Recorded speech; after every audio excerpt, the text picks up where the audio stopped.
आज गुरु पूर्णिमा का दिन है।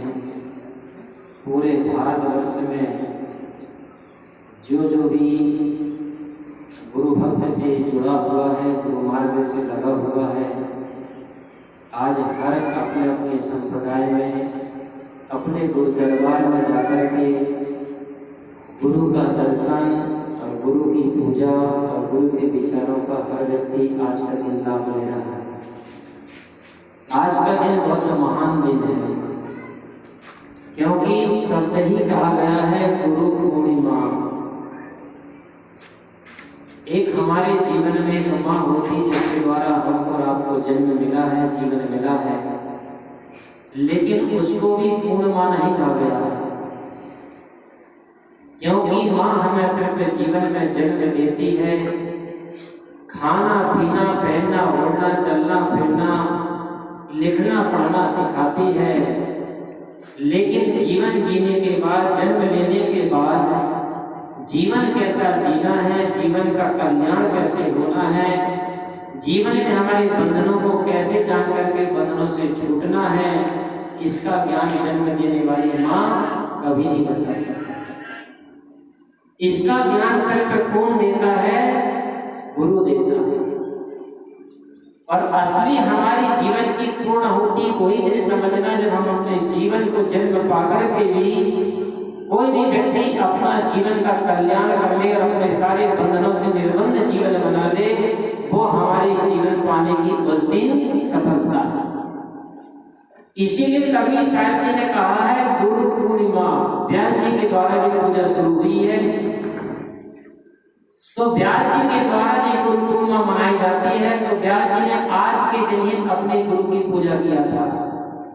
और आज जितने भी महापुरुष हुए हैं, सारे महापुरुष अपने गुरु की पूजा करके ही वे महान बने हैं और महापुरुष कहलाए हैं। आप लोग यहाँ पर जितने भी बैठे होंगे, कभी आप लोग पशुपतिनाथ गए होंगे नेपाल काठमांडू में, तो पूरा साल भर सबसे पहले पशुपतिनाथ की पूजा होती है, लेकिन आज का जो दिन है, आज के दिन में शंकर पशुपतिनाथ की पूजा बाद में होती है और शंकर के गुरु की पूजा पहले होती है। शंकर के गुरु का नाम मालूम आप लोगों को? नहीं मालूम। सिर्फ भक्त को शिष्य को पूजे जा रहा है, लेकिन उसके गुरु का ही पता नहीं है। और सब लोग पूछते हैं गुरु शंकर को, लेकिन शंकर के गुरु का पता नहीं है। शंकर के गुरु जी का नाम था दक्षिणामूर्ति, जो ठीक पशुपतिनाथ कभी भी आप गए होंगे, कभी जाओगे भविष्य में, तो नेपाल काठमांडू में देखना, पशुपतिनाथ के जस्ट साइड में ही दक्षिणामूर्ति जी का भगवान कृष्ण शंकर के गुरु का स्थान है। आज के दिन पहले उस दक्षिणामूर्ति गुरु की पूजा हुई होगी, इसके पश्चात का शंकर जी पशुपतिनाथ की बात हुई होगी। क्यों? क्योंकि गुरु की पूजा क्यों इतनी महत्वपूर्ण है? क्योंकि गुरु में दो शब्द है, गु धन रू बराबर गुरु, जो अंधकार से हटा करके प्रकाश की ओर ले चले, असत्य से हटा करके सत्य की ओर ले चले, अधर्म से हटा करके धर्म की तरफ ले चले, उसका नाम होता है गुरु।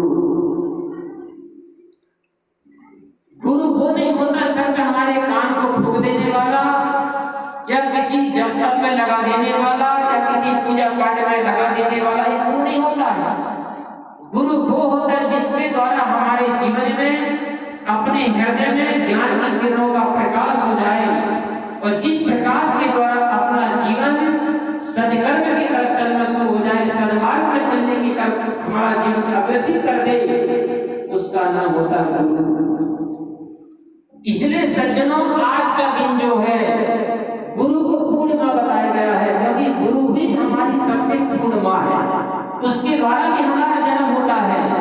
काहे का जन्म होता है? संस्कारों का जन्म।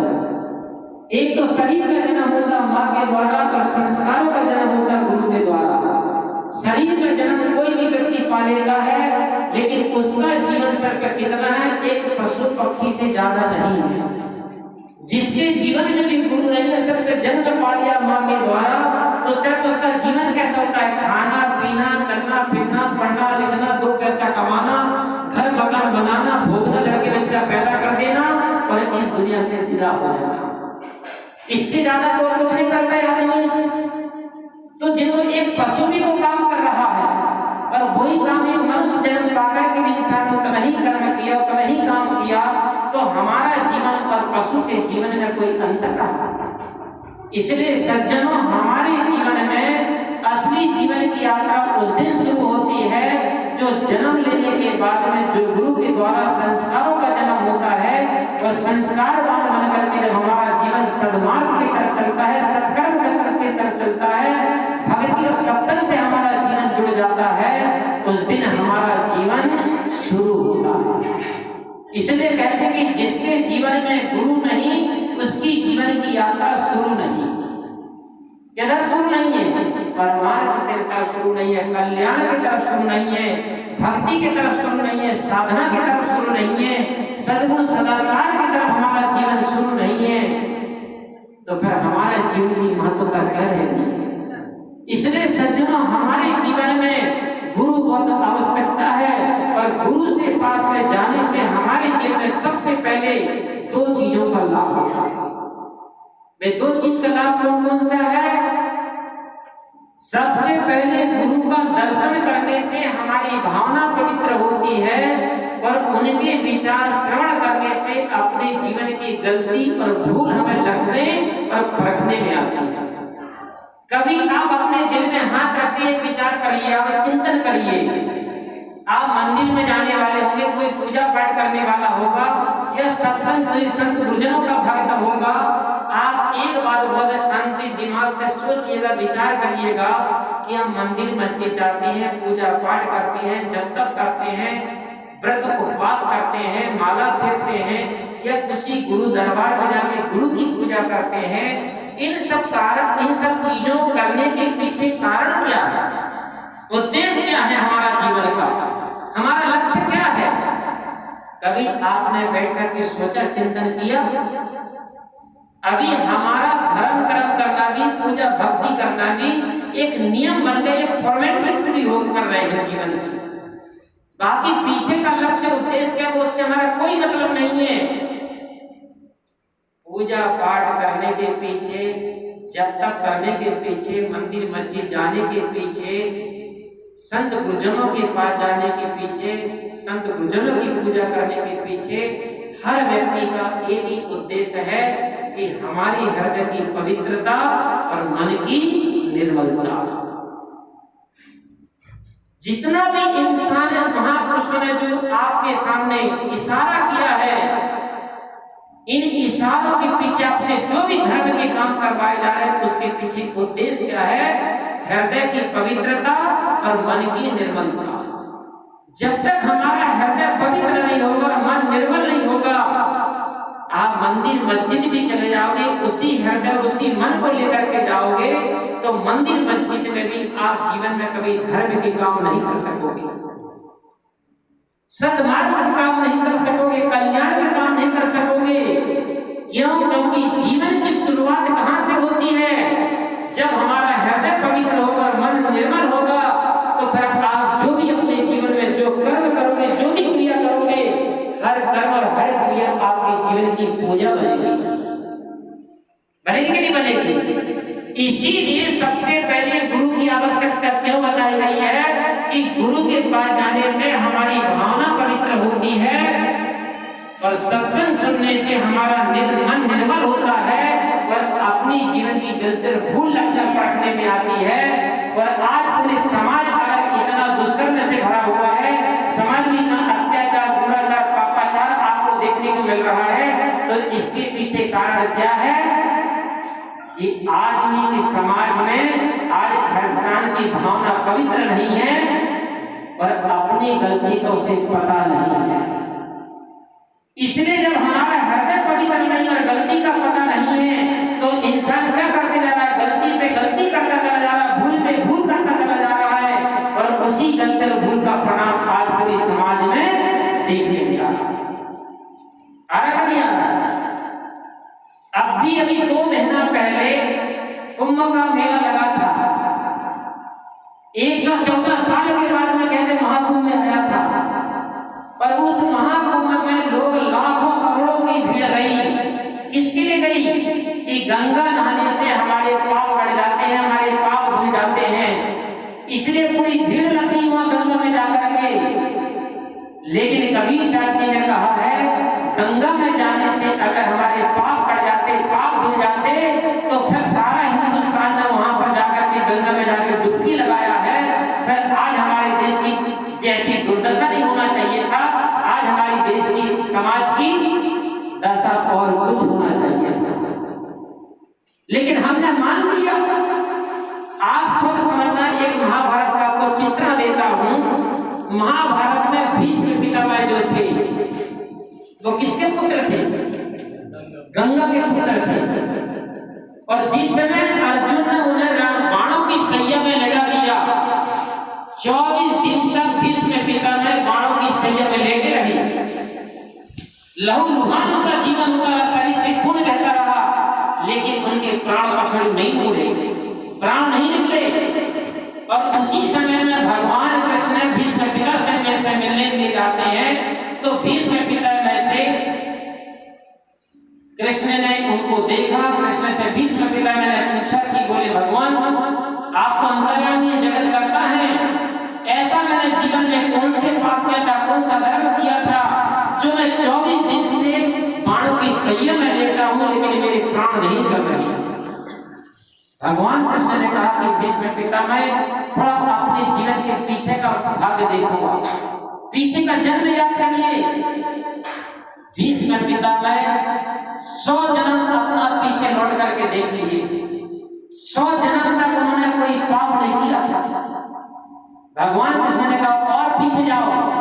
जब वो 101 जन्म में जाकर पहुंचे, पीछे का जन्म लौट करके उन्होंने देखा, तो 101 जन्म में क्या होता है कि वो किसी राजा के राज्य थे, किसी राज्य के राजा थे, और उनकी कहीं पर फौज पलटन जा रही थी किसी दूसरे राज्य में। रास्ते में बहुत विशाल सर्प मिला, तो उस राजा ने क्या काम किया, अपने सिपाही को आज्ञा दिया कि सर्प को उठा के फेंक दो। तो सिपाही ने जब उस सर्प को उठा करके फेंक दिया, तो वो सर्प कहां जाके अटका? बेर के झाड़ में। और बेर के जो उल्टे कांटा उस सर्प के हजारों उसके शरीर में भिड़े, और वही हजारों कांटों की पीड़ा से, वेदना से वो सर्प तड़प तड़प करके मरा था। भगवान कृष्ण ने कहा कि भीष्म पितामह वही तुम्हारा 101 साल का जन्म तुमको अभी मिल रहा है। तो बताइए जब भीष्म पितामह स्वयं गंगा के पुत्र थे, हम लोग कौन लगते गंगा का? कोई मामा फूफू मौसी के आप बेटा बेटी नाती पोते या सगे संबंधी लगते क्या आप लोग? बताइए, आप तो कोई रिश्तेदार नहीं लग रहा है गंगा के। जब गंगा माता ने अपने खुद के पुत्र के पाप नहीं काट सकी, पाप नहीं धुल सकी, तो हम तो उसके कोई सगे संबंधी नहीं लग रही हैं, तो वो गंगा माता हमारे पाप को कैसे काटेगी और कैसे धुलेगी? विचार कर लिया कभी जीवन में? मैं कोई अपने तरफ से बनावटी बात नहीं बोल रहा हूं, आपके ही शास्त्र से मैं आपकी बात दे रहा हूं। इसलिए कबीर साहब जी ने कहा है कि जीवन में कभी भी बाहर की गंगा में जाने से हमारे पाप ना तो कटते ना तो धुलते हैं। हाँ, हमारे शरीर के और कपड़े में अगर कोई गंदगी होगी तो हमारे शरीर और कपड़े की गंदगी मिटेगी, गंदगी साफ होगी, लेकिन हमारे भीतर के पाप और हमारे भीतर की मलिनता ना तो कभी कटेगी और न तो कभी साफ होगी। लेकिन आप लोगों को बताया गया है, और फिर अगर आप सोचो कि गंगा में अगर पाप कटते हैं और पाप धुलते हैं और इसी भावना को लेकर के सारे गंगा में गए हैं लाखों करोड़ों जीव, तो बताइए पर गंगा में जितनी भीड़ लगी है वे पुण्यात्माओं की है तो पापात्माओं की है? किसकी भीड़ होगी? पापात्माओं की भीड़ होगी। तो फिर जहां पर पापी लोग वहां पर होंगे और पापी लोग अपना पाप को धोलेंगे, तो वो गंगा शुद्ध रहेगी या शुद्ध होगी? इसीलिए कहते हैं कि गंगा में नहाकर के सब पाप धोआया, गंगा में नहाकर के सब पाप धोआया, वहीं से धोए पापों का पानी भर लाया। बाहरी इंसान तरीका तेरा समझ में नहीं आया। ये बात कब समझ में आएगी लोगों को जीवन में? कबीर साहब जी कहते हैं गंगा में डुबकी लगा करके तीर्थ किए हजार, गंगा में डुबकी लगा करके तीर्थ किए हजार, इनसे क्या होगा अगर बदले नहीं विचार, अगर हमारे जीवन के विचार नहीं बदले, हमारे जीवन के कर्म नहीं बदले, हमारे जीवन की सोच नहीं बदली, तो गंगा में डुबकी लगाने से आपको जीवन में कभी फल नहीं मिलने वाला। अगर पाप पड़ जाते तो सबसे पहले मगर मछली कीड़े मकोड़े वहां जो गंगा में 24 घंटा रह रहे हैं, पहले तो उनके पाप पड़ जाना चाहिए था, लेकिन हमारे पाप नहीं करते हैं। लेकिन करता को जरूर है, लेकिन क्या करता है, हमारा जेब और गला जरूर करता है, जी जरूर करता है, पाप कटा ना करे। इसीलिए कभी शायद अगर कौन सी गंगा में बोला जी जहां से हमारे पाप कटते हैं, कभी शायद तुलसीदास जी महाराज ने कहा, बुध मंगल में संत समाजू और जो जग जंगल तीरथ राजू। जिस सत्संग रूपी गंगा में, संतों का समागम रूपी गंगा में अगर डुबकी लगाओगे तो धीरे धीरे बैठते बैठते आपके जीवन के भीतर में जो भीतर पाप का पहाड़ बना बैठा है, धीरे धीरे जिस सत्संग रूपी गंगा से आपका पाप रूपी पहाड़ गलना शुरू हो जाएगा, धुलना शुरू हो जाएगा, मिटना शुरू हो जाएगा। इसलिए जीवन में जितने बड़े से बड़े अत्याचारी थे, पापाचारी थे, उनका जीवन अगर बदला है, उनके जीवन में अगर परिवर्तन आया है, तो गंगा में डुबकी लगाने से नहीं आया है, मंदिर मस्जिद में जाने से नहीं आया है, किसी संत महापुरुषों के सत्संग पाकर को सानिध्य पाकर के उनके जीवन में परिवर्तन आया का नहीं आया। चाहे आज मुसलमान को उठाकर देख लो, डगमगाकर को उठा करके देख लो, या बड़े बड़े संत महापुरुषों को, बिगड़े हुए लोगों को उठा करके देख लो, जितने भी लोगों का जीवन में परिवर्तन आया है तो महापुरुषों के सत्संग से और महापुरुषों के सानिध्य पाकर के उनके जीवन में परिवर्तन आया। तो इसी प्रकार सज्जनों, हमें अपने जीवन में कभी साहब ने क्या बताया है, तीर्थ संत समाज आत्मा गंग है। तीर्थ किसको बता रहे कभी साहब, तीर्थ संत समाज, और गंगा क्या है, आत्म गंग है, हमारी आत्मा ही गंगा है, क्योंकि हमारी आत्मा से पवित्र, हमारी आत्मा से निर्मल इस दुनिया में कोई भी इतनी पवित्र शुद्ध चीज कहीं नहीं है। लेकिन हमारे जीवन में नाना प्रकार के विकारों का, वासना का पर्दा पड़ने से हमारी आत्मा गंदी हो गई है, हमारा मन गंदा हो गया, हमारा हृदय गंदा हो गया है। इसके कारण से कोई गंदे पाप और विचारों के कारण से, वासना आसक्ति के कारण से हमारा जीवन दुखी और अशांत और परेशान है। लेकिन जीवन में कभी शायद जी कहते हैं, अगर आत्मा रूपी गंगा में आओगे, सत्संग रूपी तीर्थ में आओगे, तो धीरे धीरे तुम्हारी आत्मा भी निर्मल और पवित्र होती जाएगी। जैसे सूरज में कोई अंधकार नहीं है, लेकिन जब बादल का पर्दा आ जाता है सामने तो सूरज का प्रकाश ढल जाता है। इसी प्रकार हमारी आत्मा निर्मल शुद्ध पवित्र है, लेकिन जब वासना का पर्दा सामने आ जाता है तो जे आत्मा ज्ञानवान होने के बाद भी अज्ञानता में पड़ जाती है, और वही अज्ञानता के पर्दे के कारण से जीवन में पाप करते हैं, जिसका परिणाम दुख मिलता है। तो कबीर साहब जी कह रहे हैं, तीर्थ संत समाज आत्मा गंग है, तट है शील स्नेह और दया तरंग है। जैसे गंगा के दो किनारे होते हैं, इसी प्रकार हमारे जीवन में जब तीर्थ सत्संग रूपी तीर्थ और आत्मा रूपी गंगा है, तो इसके पर दो किनारे कौन कौन से, इसके भी तो दो किनारे होना चाहिए। तो दो किनारे महापुरुष बता रहे हैं, तट है शील स्नेह और दया तरंग है। शील कहते मर्यादा, स्नेह कहते प्रेम, भाव भक्ति, जे इस गंगा के दो किनारे हैं। और जैसे गंगा में तरंगें उठती हैं, इसी प्रकार हमारे जे शील और स्नेह और सत्संग रूपी तीर्थ में और आत्मा रूपी गंगा में तरंगें कौन सी उठती है, दया तरंग है। लेकिन क्या आज हमारे दिल में दया है? आज छोटे छोटे से स्वार्थ के पीछे, छोटे छोटे से लोग लालच के पीछे इंसान के जीवन में अपने वालों के प्रति भी इतना निर्दय हो जाता है, सोचता है कि मैं अपना रास्ते का कांटा कब हटा दूं और अपना स्वार्थ कब पूरा कर लूं। करता नहीं करता है? आपको मालूम है कि पतझड़ में साल में एक बार पतझड़ का ऐसा मौसम आता है जहां पर पत्ते गिरते हैं, लेकिन इंसान का कोई मौसम नहीं है जहां अपना फायदा देखता है, जहां अपना स्वार्थ देखता है, वही अपना फायदा और स्वार्थ में तुरंत गिर जाता है। गिरता है नहीं गिरता? वनस्पति की कम से कम बसंत ऋतु में साल में एक बार तो अपने पत्ते को गिराती है, लेकिन इंसान को गिरने में कोई उसका समय, कोई उसकी ऋतु, कोई उसका समय होता है, कोई उसका मौसम होता है। जहां उसका स्वार्थ दिखा, जहां उसका फायदा दिखा, वहीं आदमी को गिरने में देरी नहीं लगती। तो कबीर साहब जी कहते हैं हमारे जीवन में अगर दया नहीं है तो फिर काहे का धर्म, काहे की भक्ति, काहे की सेवा है? औरों का दुख दूर हरे जो खुद तकलीफ उठाई है। बड़े बड़े महापुरुषों को उठाकर देख लेना जीवन में, उन्होंने क्या काम किया है?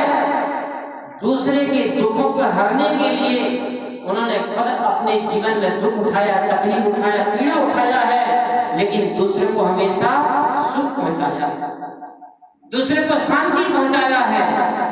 तो औरों का दुख दूर करे जो खुद तकलीफ उठाई है, वही इंसान दयालु है जिसने दया दिखाई है। वही तो सच्चा इंसान है, वही तो सच्चा मानव है। कौन? जिसने अपने जीवन में दूसरों के लिए पीड़ा उठाते हुए भी उनके दूसरों के लिए दया दिखाया होगा, वही सच्चा इंसान है। नहीं तो इंसान के भेष में शैतान है, मानव के जीवन में दानव है। कबीर साहब जी कहते हैं औरों का दुख दूर करे जो खुद तकलीफ उठाई है, वही इंसान दयालु है जिसने दया दिखाई है। मुंह में तो ईश्वर अल्लाह है पर हाथ में छुरी दवाई है। आज ऐसा कौन व्यक्ति नहीं है, हिंदू धर्म को मानने वाले हर व्यक्ति के मुंह में ईश्वर का नाम निकलता है, और खुदा को मानने वाला व्यक्ति के मुख में खुदा का नाम निकलता है। मस्जिद में जाने वाले का खुदा का नाम निकलता है, मंदिर में जाने वाले का मुंह से ईश्वर का नाम निकलता है। लेकिन कबीर साहब जी क्या बोल रहे हैं कि मुंह में तो ईश्वर अल्लाह है और हाथ में छुरी दवाई है। जिसके दिल में दया नहीं उसका नाम कसाई है। जिसके अगर दिल में दया ना हो तो ध्यान रखना वो इंसान पर दयालु नहीं है, वो इंसान कसाई है। और एक बात और आपसे बता दूं, सिर्फ अपने हाथ में छुरी लेकर के किसी की गर्दन को काटना ही कसाई नहीं कहलाता है। ये बात को अच्छी तरह समझ लेना। कसाई को व्यक्ति को भी कबीर साहब ने कहा है जिसके हाथ में छुरी नहीं है फिर भी इंसान हिंसा करता है। तो कौन है? कबीर साहब ने कहा बीच में पढ़ के देखना कि साधु भया तो क्या भया, बोले नहीं विचार और हते कराई आत्मा जीव बांधी तलवार। कबीर साहब ने क्या बोला कि जिसके जीव में भी तलवार बंधी है, जिसके शब्दों से भी अगर किसी का दिल दुखता है, किसी आत्मा को आप कष्ट पहुंचाते हो, किसी आत्मा को अगर आप दुख पहुंचा रहे हो, तो कबीर साहब जी कहते हैं कि तुम पर कसाई से कम नहीं हो, क्योंकि हर आदमी की जवान तलवार के जैसे चलती है, छुरी के जैसे चलती है। और तलवार का घाव और छुरी का घाव भी मिट सकता है, लेकिन हमारी जीव रूपी तलवार और छुरी का घाव कभी इंसान का मिटता नहीं, मर जाता इंसान, लेकिन हमारी वाणी का घाव कभी नहीं भरता है, कभी नहीं मिटता है। तलवार की धार भी सह लेता है आदमी, गोली की बौछार भी सह लेता है आदमी, मगर सबसे ज्यादा असर करती है ये गोली की मार नहीं सह पाता है आदमी। गोली की मार सह लेता है आदमी का नहीं सह पाता। सिर पे सहता कौन है? और आप लोग क्यों नहीं सह पाते हो? कारण क्या है? आप लोगों का पूरा जीवन सत्संग सुनते सुनते जा रहा है, संत महापुरुषों की भक्ति करते करते जा रहा है, लेकिन आप लोगों के जीवन में सहन क्यों नहीं कर पाते हो? क्या कारण है? और कौन सहन कर पाता है? महापुरुषों ने इसके लिए बहुत अच्छा उदाहरण दिया है। भोज खाद धरती सहे, काट कूट बन रहा है, और कटु वचन साधु सहे, और से सहाना। जैसे जमीन में कितने गोदाम खाली कर दो, कितनी मशीन चला दो, कितनी बोरी से छेद कर दो, धरती सब सह लेती है। काट फूट बन रहा है कहते जंगल में तो मशीन चला दो, कुल्हाड़ी चला दो, आरा चला दो, कुछ भी चला दो, जंगल सब सह लेता है। इसी प्रकार कवि साहब कहते हैं कटुक वचन साधु सही। साधु को सर पर कपड़ा पहनने वाला, साधु का मतलब क्या है? जिसका जीवन साधना में रत है, जिसने अपने तन को, मन को, वचन को साध लिया, वो साधु है। इसलिए कबीर साहब ने ये नहीं कहा कि साधु बनना चाहिए, कबीर साहब ने कहा साधु होना चाहिए, क्योंकि होना हमारे भीतर से होता, बनना बाहर से होता है। पर होने में सब व्यक्ति हो सकता है साधु। किसको साधु बनाना? अपने मन को, अपने विचारों को साधु बनाना है। और हम जीवन का सत्संग कर रहे हैं, लेकिन हमने अपना मन को, अपने जीवन को साधु नहीं बना पाया है, इसलिए हम किसी के कटु वचन को सहन नहीं कर पाते। सीधी सी बात निकल गई। अगर आप अपने मन को, अपने जीवन को साधु बना लेते तो आप भी किसी के कटु वचन को सहन कर लेते। इसलिए कबीर साहब ने सर पे कपड़ा पहनने वाले को साधु नहीं कहा है। कबीर साहब ने तो यहाँ तक कह दिया कि तुम भी साधु, हम भी साधु। और साधु साधु का मेला, यहाँ पर जितने भी लोग बैठे हैं सब संत समाज का मेला है। आपके अंदर में एक क्षण के लिए, 1 घंटे के लिए, 2 घंटे के लिए सात्विक भावना आई, सात्विक विचार आए, तब आप संत दरबार में आए, संत गुरुजनों के पास आए और संतों की वाणी को श्रवण कर रहे हैं। अगर आपके अंदर में सात्विक भावना, सात्विक विचार नहीं आते तो हो सकता है आप भी किसी बाजार में घूमते, टीवी मोबाइल में लगे रहते, यहाँ तक नहीं आते। तो आपके अंदर भी साधुता आई है, तब यहाँ पर बैठे तो कभी साहब कहते हैं सब साधु का मेला बैठा है यहाँ पर, तुम भी साधु, हम भी साधु, साधु साधु का मेला। अभी एक शब्द लगा है कबीर साहब, बिना छाल का पेड़ बतावे सोई गुरु हम चेता। अब पूरी वनस्पति में, पूरे संसार विश्व में तुम बिना छाल का कोई वृक्ष ढूंढोगे, कोई बिना छाल का वृक्ष मिलेगा? नहीं मिल सकता। तो कबीर साहब कौन से वृक्ष की बात कर रहे हैं? हमारा आपका जीवन रूपी वृक्ष है, और इस जीवन रूपी वृक्ष में कबीर साहब कहते हैं जिसके जीवन में छल कपट और राग रूपी छाल ना होए। कबीर साहब कहते हैं वो मेरे लिए गुरु है और मैं उसका दास हूं। तो तुम भी साधु, हम भी साधु, साधु साधु का मेला, और बिना छाल का पेड़ बतावे सोए गुरु हम चेला। साधु का सबको बता दिया कबीर साहब। कपड़ा पहनने वाला हो चाहे फलमट शर्ट पहनने वाला हो, सब साधु कहते कबीर साहब। लेकिन शर्त पीछे एक लगी है कि बिना छाल का पेड़ बतावे सोए गुरु हम चेला। तो ऐसा जिसका जीवन हो जाए, कबीर साहब कहते हैं वो साधु है। तो इस प्रकार से जिसका जीवन साधना में होता है, जिसका जीवन सदा हुआ होता है, जिसका जीवन साधना पद में लगा हुआ होता है, कबीर साहब जी कहते हैं वो होता है साधु। तो हम संत गुरुजनों के पास में इसलिए ही जाते हैं, संत महापुरुषों के पास इसलिए ही जाते हैं ताकि उनका जीवन को देख करके हम भी अपने जीवन को साधना में बनाएं, अपना जीवन को मंगल में बनाएं, तो ही हमारा जीवन का कल्याण है। और मेरा आप लोगों से निवेदन है, आप जितने भी आप गुरु मार्ग में लगे हो, जितने भी गुरु सदमार्ग में चल रहे हो, लेकिन आज हमारी सच्ची गुरु पूर्णिमा वही हमारी असली सफल है, और वही हमारा गुरु पूर्णिमा का महत्व असली दिन होगा जिस दिन हम अपने जीवन में पूरे के पूरे गुरु आज्ञा में और गुरु मार्ग में सच्ची ईमानदारी से उतरने का और चलने का प्रयास करेंगे।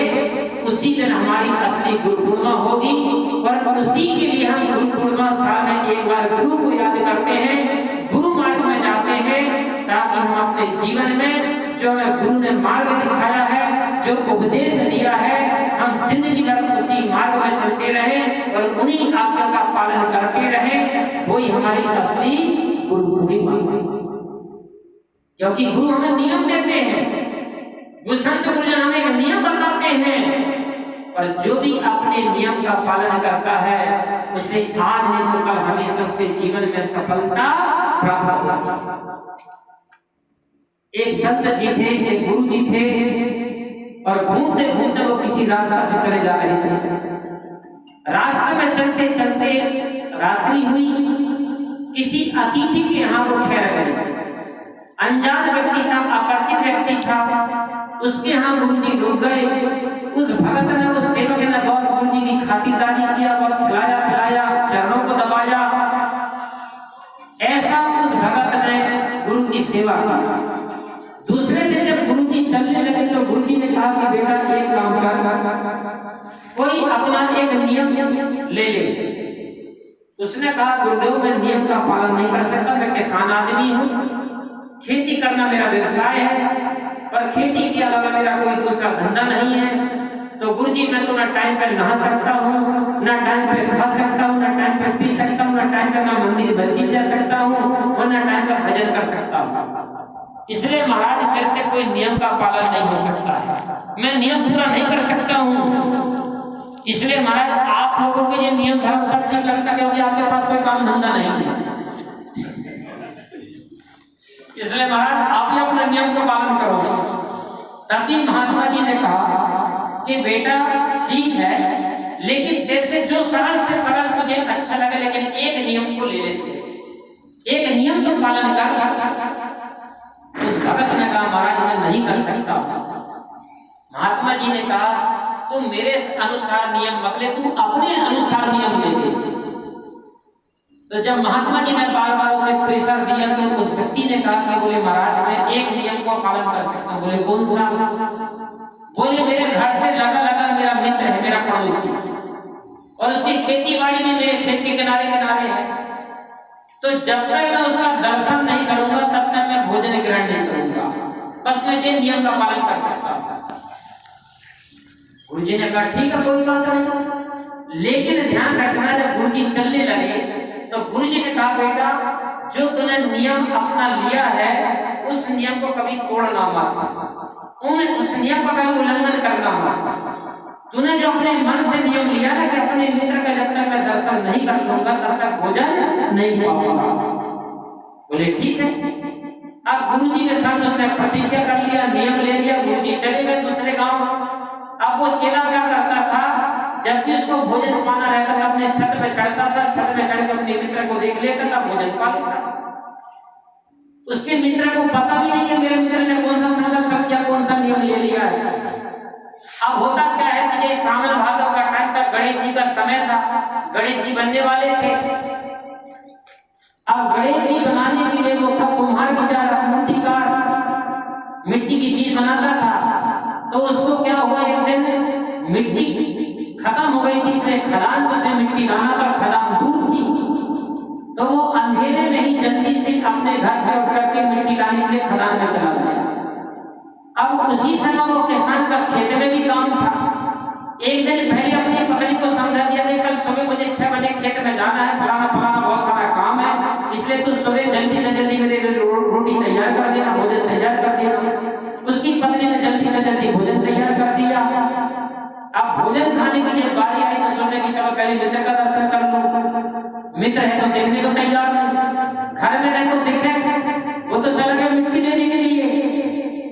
अब वो नीचे ऊपर हो रहा है, इधर पेट की भूख चढ़ाई है, दूसरा कान दिख रहा है, और तीसरा इधर मित्र नहीं मिल रहा है, दिमाग ऐसी टेम्परेचर में चढ़ गया। अब होता क्या है कि जब मित्र नहीं दिखा तो बाहर से गया, दरवाजा खटखटाया, पत्नी निकली, बोले फलाना फलाना कहाँ गया? बोले जी वो तो आज अंधेरे में 5 बजे निकल गए खदान की तरफ मिट्टी लाने के लिए। बोले गलत की खदान में गया? बोले जी तो पता नहीं गलत की खदान में गया, मुझे ये भी पता नहीं खदान कितनी है। अब होता क्या है, वो किसान आदमी अपने घर से निकलता है, अपना अनुमान लगाते हो कि चलो पहले वाली खदान में चले। अब जब वो घर जाता है जी तो ऐसा करते करते तो 6-7 वैसे ही बज गए थे, धूप निकल गई थी, धूप में चला जा रहा था, 7-8 बज गए थे। अब ये इधर से जाता है उधर